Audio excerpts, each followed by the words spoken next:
Αγαπητοί μου πιστοί, δοξάζουμε τον Κύριο, είμαι ο Αρούν Πάιος Μάντγι. Τους θερμότερους χαιρετισμούς σε όλους σας. Σήμερα είναι η 19η ημέρα του Ιανουαρίου, ο πρώτος μήνας του έτους 2026.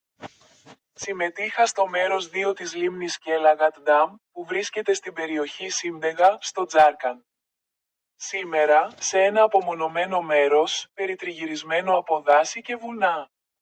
Έστησα ένα δίχτυ για να μην πέσει ποτέ κανείς κάτω και γίνει ακάθαρτος. Μίλησε για ένα από τα εδάφια της βίβλου του, στο Ιερό Ευαγγέλιο του Αγίου Ματθαίου, κεφάλαιο 7, εδάφιο 12, είπε: «Ό,τι λοιπόν θέλετε να σας κάνουν οι άνθρωποι, να κάνετε και εσείς σε αυτούς, γιατί αυτή είναι η διδασκαλία του νόμου και των προφητών». Τους θερμότερους χαιρετισμούς σε όλους σας. Μην ξεχάσετε να κάνετε κλικ στο κουμπί τραγουδίστε στο κανάλι μου στο YouTube.